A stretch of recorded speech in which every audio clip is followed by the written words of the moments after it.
and I want to tell you about some work I've been doing in collaboration with Marcella and Sandro about satellite quenching. And so the question I want to explore is whether or not satellite quenching involves structural transformation. So we heard a lot about centrals so far, and we do know a lot about quenching so far. And I know that this slide isn't going to do it justice to what we already know in terms of citing people, but just briefly, studies in quenching reveal a whole bunch of correlations. Correlations between morphology and quenching, environment and quenching, and morphology and environment. So, oh, this thing, I should try to use this thing, okay. Wonderful, okay. So, for example, Fang et al. Work done here showed color, which is basically star formation rate, versus sigma 1, which which a lot of us are very familiar with, a stellar density within 1 kiloparsec, and find a strong correlation with quenching with sigma 1.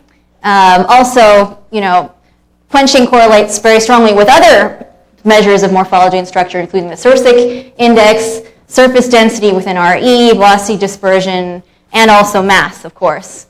And also some work that I've done here shows that the specific star formation rate is correlated very strongly with sigma 1. There's also some correlation with halo mass, too, for central galaxies. And but we also know that the environment is very strongly correlated with star formation. So here's the bimodality of specific star formation rate. And what we see is that the passive peak of galaxies increases as you go to denser environments. Also, of course, the morphology density relation. We know that morphologically early type galaxies are found in denser environments. So the question I want to ask is, does satellite quenching involve morphological or structural change?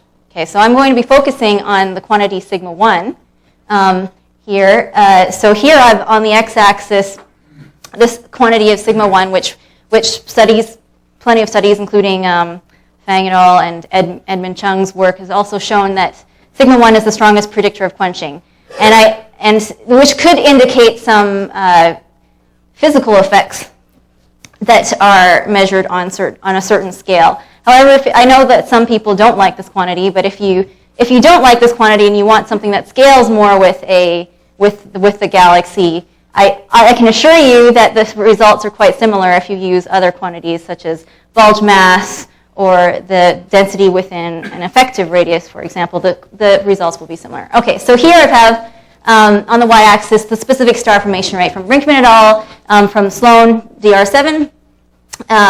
And what I've been finding is that looking at the entire distribution of SSFR for galaxies is more useful than quantities, for example, the quenched fraction. So I'm going to look at the entire distribution of SSFR and versus this quantity of sigma 1, right. So it's the strongest predictor of quenching, which may indicate a physical scale. Okay, so here's the distribution of galaxies in Sloan for isolated galaxies. So these are galaxies from the Yang et al. Catalog that don't belong in a group. And this is for this particular mass range. I'll show you the other masses in a second. But this is something we've known for a while. So this is the strong correlation of quenching. So these are the quenched galaxies, and they're always at high sigma 1. Okay. So this is the same plot, basically, almost the same as Fang et al. So here, then, I show the satellite galaxies. And so a number of things you should notice right away in terms of the difference between these two. The first thing I noticed was that the Green Valley bridge, what I'm going to call it the Green Valley bridge between these two populations, seems to have moved over for the satellites in comparison with the field. Okay. So another difference between these two diagrams is this population here.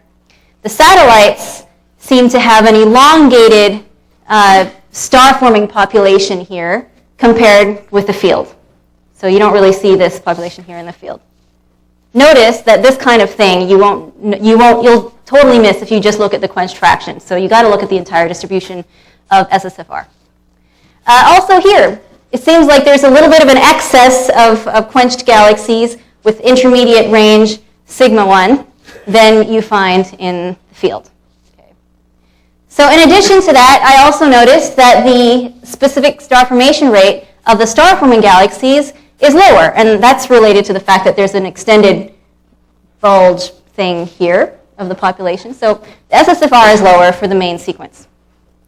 It is also lower for the quenched galaxies. Now this is a little puzzling to me because the SSFR for quenched galaxies is more of an upper limit rather than a measurement. So, but they are systematically lower, which is interesting. So I'll show you another graph that shows that more clearly in a second.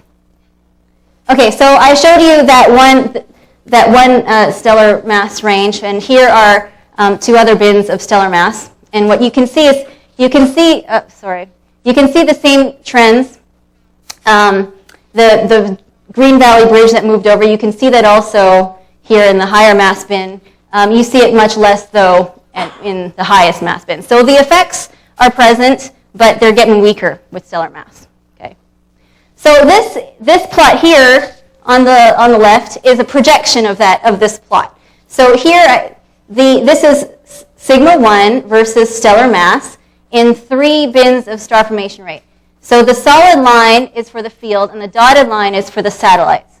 So if you just take, let's say, like for example, the Green Valley here, the Green Valley is this bridge. So the fact that the satellites are lower in this plot than the field, that's just the same as saying that the bridge has moved over to the left. So lower sigma 1. Okay. So and as you can see, the effect goes, the effect basically disappears as you go to higher mass.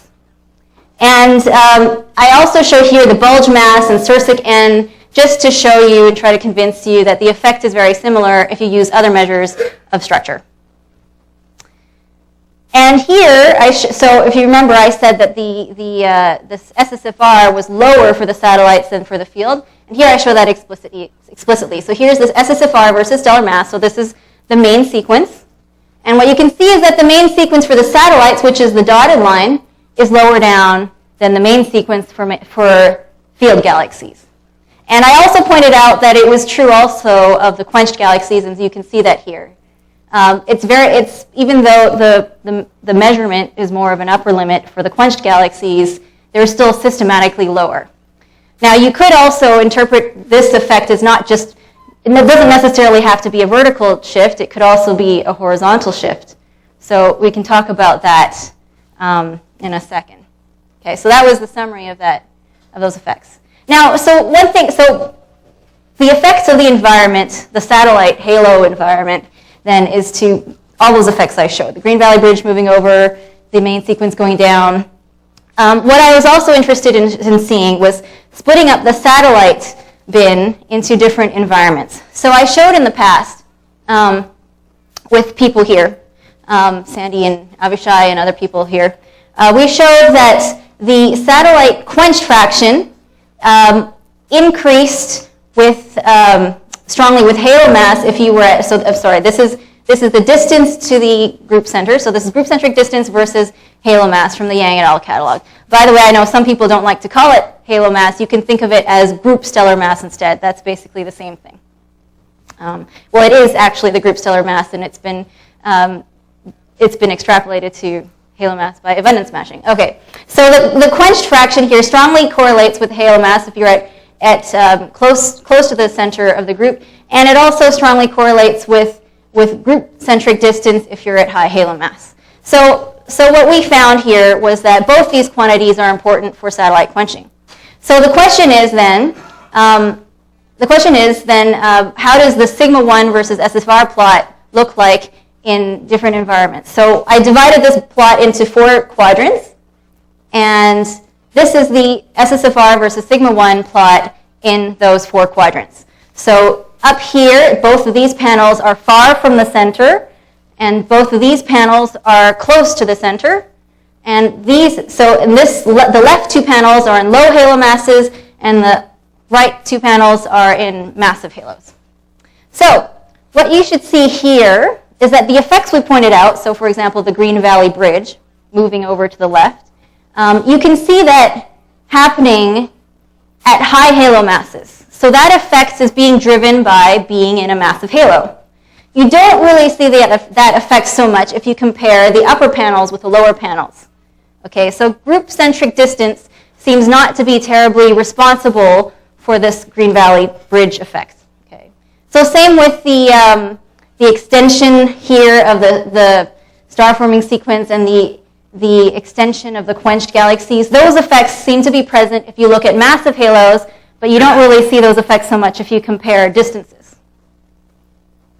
Same with the decrease of the main sequence. Here we see it more starkly in the massive halos. Okay, but where does group-centric distance matter?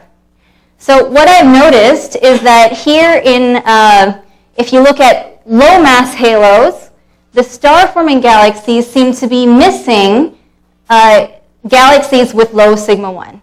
Okay, so you don't really see that effect so much if you look at high halo masses. You really only see it in low mass halos or low mass groups. And so this is the mid-range mass bin, and you see some of the similar effects, but they're not as strong. So the Green Valley Bridge moving over, and this deficit of galaxies, star-forming galaxies with low sigma 1 in low mass halos. And this is the highest mass bin, and you don't really see the effects so much anymore when you're at very high mass. So in summary, the Green Valley Bridge for satellites has lower sigma 1. The main sequence and also the quenched sequence of satellites seems to be lower than in the field. The differences between the satellites and the field seem to be driven by high halo mass and not so much by group-centric distance. However, group-centric distance does matter because it does affect the sigma 1 distribution of star-forming satellites in low mass halos in the sense that low sigma 1 galaxies are missing compared to the field, or not to the field, but to galaxies that are farther from their center. Okay, so those were the observational results. So how are we going to interpret this? Now this is difficult, I'll admit. This is very difficult. And the reason is because, what are the progenitors? I've been comparing satellites and the field at similar mass, but it could be that the progenitors of the satellites had different masses. Okay, so let's first of all discuss mass growth, okay? Let's say that the quenching of satellite galaxies happens by strangulation, starvation, just cut off of accretion, remaining gas continues making stars and increases its stellar mass. Now this would only be reasonable if you had a lot of mass to begin with, okay? So if the satellites had such progenitors, they'd have to be at high redshift where we know the gas fractions are high. And if they were at high redshift, then any kind of progenitors that got to this bin should already be quenched by now. So these kinds of progenitors, I expect them to be in that cloud right there, okay? Okay, so what about mass loss after quenching? You can imagine, so stellar aging and death does happen. And so basically after about a gig a year, you could lose 0.2 to 0.3 dex of mass. Okay, so you could conceivably go from this bin to that bin after about a gig a year. Again, that's long enough that you'd expect a lot of those galaxies, if those were progenitors, then they'd also end up in this cloud here.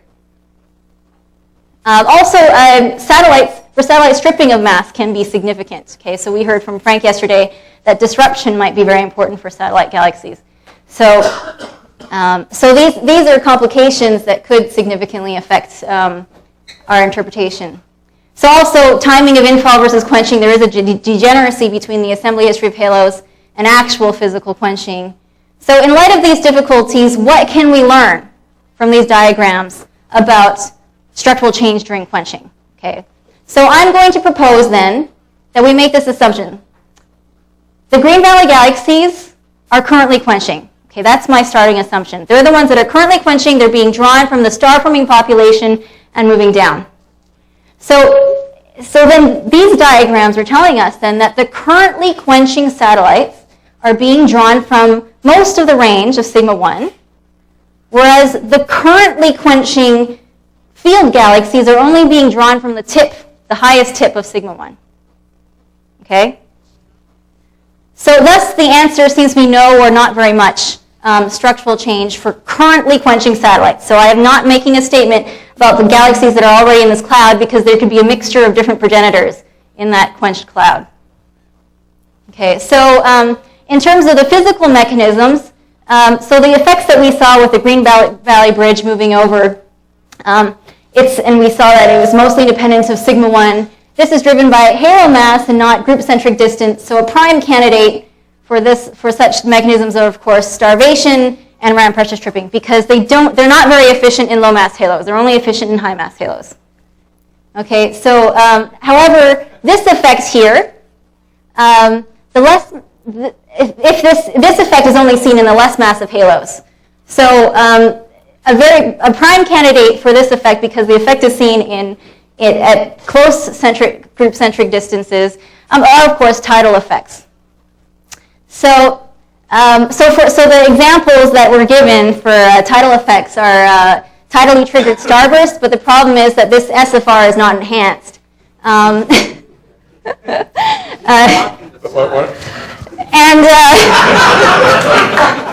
tidal compression has also been proposed. Actually, Avishai suggested that maybe it's tidal compression, but that should happen on the order of a dynamical time. So Frank helped me to understand this. But there's not enough time at pericenter for this to happen. In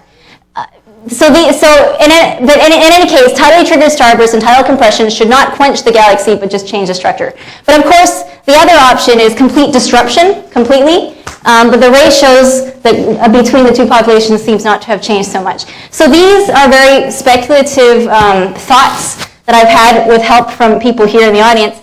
And so I'm very happy to discuss any of this with you if you can give me more of your thoughts. But basically, the possible interpretations that I propose for these results is that currently quenching satellites quench at all sigma 1, so therefore there's very little change in their structure when they're quenching. So those effects that are seen in massive halos may be explained by ram pressure stripping or starvation. And then the effects to do with group-centric distance are probably tidal effects.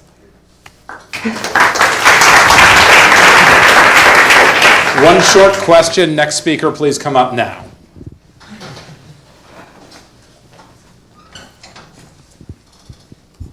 What's the exact definition of a satellite, by the way?